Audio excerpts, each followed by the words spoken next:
똑똑하고 현명한 사람도 주식으로 돈을 잃는 이유, 코인으로 돈을 잃는 이유는 되게 비슷합니다. 모두 빠르게 많은 돈을 벌려는 초조함이 발목을 잡기 때문에 수많은 현명한 투자자도 돈을 잃고 있는 현상이 지속적으로 반복되고 있다고 생각을 합니다. 당연한 얘기겠지만 돈을 벌려면 일단 잃지 않아야겠죠. 그리고 어리석은 방법으로 돈을 날리지만 않아도 절반은 성공일 겁니다. 왜 똑똑한 사람들도 주식으로 돈을 잃을까?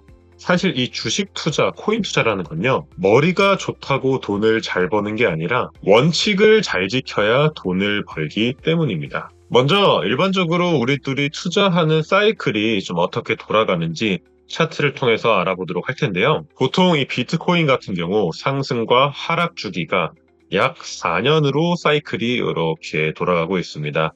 일정 하락을 해줬다가 1, 2년 정도 하락을 해줘요. 그 다음 횡보 구간을 거치고 상승을 해주고 다시금 하락했다가 횡보 구간을 거치고 상승을 해주고 다시금 하락했다가 횡보 구간 상승. 이러한 역사가 반복되는 것이 바로 비트코인 시장이라고 보시면 되겠습니다. 자, 여기서 우리가 주의 깊게 볼 포인트는 무엇이 있냐면 바로 이 모든 자산군은 하나의 파동으로 사이클을 가지고 있다는 것이죠. 쉽게 말씀을 드리자면 상승을 영원히 하는 주식은 없고요. 그 다음 하락도 영원히 하는 주식은 없습니다. 횡보도 영원히 하는 주식은 없고요. 다시금 상승으로 돌아가고 고점에서 하락으로 돌아가는 이런 일련의 물결 형태의 사이클을 띠고 있는 게 바로 주식 투자 그리고 코인 투자 시장의 본질이라는 거죠. 어떤 사람이 이 주식을 물량을 많이 모아가지고 가격을 쫙 올립니다. 이 가격을 올린 걸 당연히 다른 사람한테 넘겨야 수익 실현이 가능하겠죠. 그렇다면 일반 개미들이 가장 물량을 받아주기 좋은 타이밍으로 시장을 만드는 겁니다. 예를 들어서 비트코인이 미래다. 비트코인을 매수하면 내가 뭐 100억 부자가 될 수 있다. 1000억 부자가 될 수 있다. 비트코인 100만 달러 돌파, 1000만 달러 돌파. 이런 뉴스들을 마구마구 내면서 개미들이 대출을 받고 내가 가진 물량을 뺏어 가도록 이렇게 고점에서 좋은 호재를 많이 터뜨립니다. 반대로 악재일 땐 어떻게 하냐? 자, 코로나 쇼크로 경제가 망했다. 더 이상 비트코인이 상승할 수 없다. 이러한 저점 구간들에서 경기 침체 위기고 너무 경제 상황이 안 좋고 앞으로 시장은 망했다라는 얘기가 나온 뒤에 가격은 이렇게 상승을 한다는 겁니다. 자, 가장 최근 코로나 때를 여러분들이 기억할지 모르겠는데 이때 세계 경제 대위기설이 돌면서 앞으로 주식시장과 코인 시장의 전망이 굉장히 어둡다라는 얘기가 나온 이 지점이 저점이었고요. 그 다음 쭉 올라가서 고점일 때 비트코인 ETF가 승인되네 마네 각 국가기관에서 비트코인을 매수했네 세계적으로 유명한 트레이더들이 비트코인 지금 매수해야 될 때라고 얘기를 한다 뭐 안 한다 이런 얘기들이 굉장히 많이 나온다는 겁니다. 근데 역설적으로 여러분들 이러한 고점에서 호재는 굉장히 악재로 작용을 하고요. 이러한 저점에서 악재가 호재로 작용하는 경우가 굉장히 많다는 거죠. 자, 그렇다면 우리들 일반적으로 투자를 어떻게 한다? 이러한 저점에서 악재 뉴스가 나오면 매도를 하고 이러한 고점에서 호재 뉴스가 나오면 매수를 한 다음에 가격이 쭉 떨어집니다.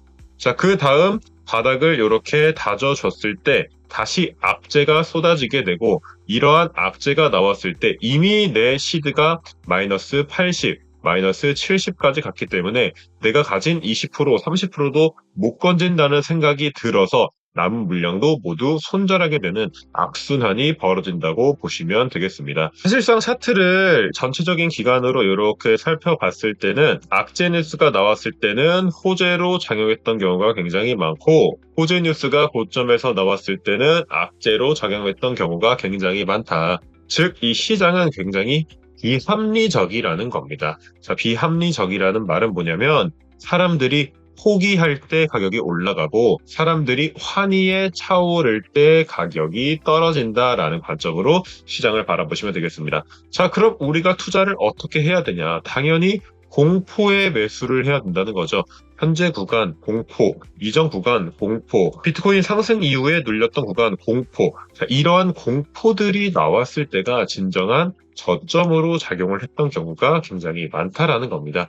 비트코인 저번 상승장 때도 똑같아요. 여러분들 차트를 자세히 보시면 비트코인이 결국 눌려줄 때마다 시장은 공포로 차오르고 더 이상 올라갈 수 없겠다라는 판단이 나오지만 그럴 때가 연속적인 기회였다라는 겁니다. 공포 구간마다 마지막 저점으로 작용을 했고 이번 상승장도 사실 동일하죠. 공포 구간마다 저점으로 작용을 해서 더 이상 올라가지 못하겠다라고 사람들이 포기할 때쯤 오히려 신규 매수가 들어온다라는 점이 굉장히 중요한 포인트죠.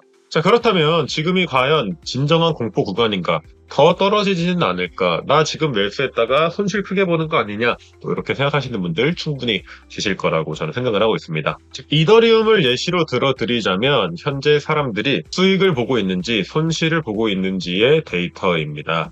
자, 보통 많은 사람들이 이렇게 모두 다 손실을 볼 때는 가격 차트가 대부분 저점이었다는 걸 확인을 해보실 수가 있는데요. 제가 지금 초록색 박스로 표시하고 있는 구간들을 함께 교차 체크해 보도록 하겠습니다. 이 수익 손실 지표가 저점에 진입하면은 이더리움 가격 저점, 다시 한번 수익 손실 저점에 진입하면은 이더리움 가격 저점. 모두가 손실일 때 시장이 저점인 경우가 굉장히 많다라는 거고요. 모두가 수익일 때 시장의 고점이라는 경우가 굉장히 많다라는 겁니다. 역사적인 저점을 표시해주는 MVRV 익스트림 프라이싱 밴드를 보시더라도 고점에 도달하면은 보통 이 밴드를 찢고 이렇게 올라가게 되고요. 저점에 도달하면은 이 밴드 아래까지 가격이 근접하는 모습이 연출이 되고 있는데 현재도 마찬가지라는 거죠. 시장이 아주 극도의 공포 상태라는 겁니다. 더 이상 답이 없고 오를 수가 없겠다. 내가 이걸 왜 매수했을까? 내 인생은 망했다.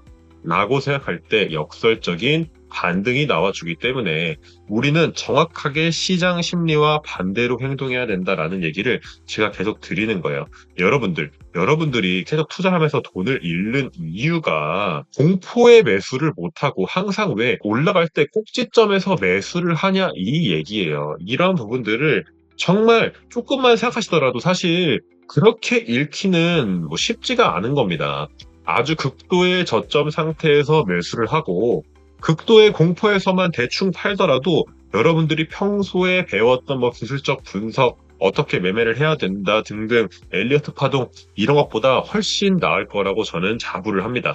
그리고 지난 40년 동안 나스닥이 무려 6,000% 상승을 했습니다. 사실 제가 하고 싶은 말씀은 어떤 얘기냐면은 이 나스닥 지수가 이렇게나 많이 올랐다. 그러니까 걱정할 필요가 없다. 6,000%다. 이런 얘기를 드리고 싶은 게 아니고요. 이 6,000%가 오를 동안 사실상 나스닥에 얼마나 많은 악재가 쏟아졌겠습니까? 이 40년이라는 기간 동안 정말 지금보다 더 심한 악재도 굉장히 많았을 거고 지난 40년을 돌아보면 별일 아니었던 이벤트가 그 당시에는 하나하나 두려움으로 작용을 했을 겁니다. 그런 이벤트가 발생을 했을 때마다 나스닥 지수가 가격이 빠져주면서 또 저점을 형성해 줬겠죠. 결국 시간이 흐른 뒤에 그러한 악재들은 모두 다 흐릿해지고 결국에는 우리에게 저점을 표시해주는 하나의 트리거로만 남을 수가 있다는 얘기입니다. 결과적으로 이 나스닥 지수의 저점이 역사적으로 몇 번 표시되지 않았던 구간, 2008년도부터 한 번, 두 번, 세 번밖에 오지 않았던 그러한 과매도에 진입을 했다는 얘기고요. 이러한 과매도 시마다 항상 나스닥이 저점이었고 또 나스닥은 비트코인과 동기화되는 성질을 가진 자산이기 때문에 나스닥이 올라가면 위험자산으로 유동성이 쏠린다는 거고 그 유동성이 시장에 풍부하다는 얘기는 비트코인이 올라갈 수 있다라는 얘기가 되기 때문에 결국 두 가지가 동반 상승할 가능성 또 충분히 열려있다라고 보시면 되겠습니다. 그러니까 너무 걱정하실 필요 없고요. 여러분들 마음 편하게 드시고 지금과 같은 공포 구간에서 매도보다는 분할 매수로 접근하는 걸 강력하게 추천드리도록 하겠습니다. 자, 오늘 영상 도움이 되셨다면 구독과 좋아요 한번 부탁드리도록 하겠고요. 저는 다음에 더 좋은 영상으로 다시 찾아뵙도록 하겠습니다. 자, 시청해주셔서 감사드립니다.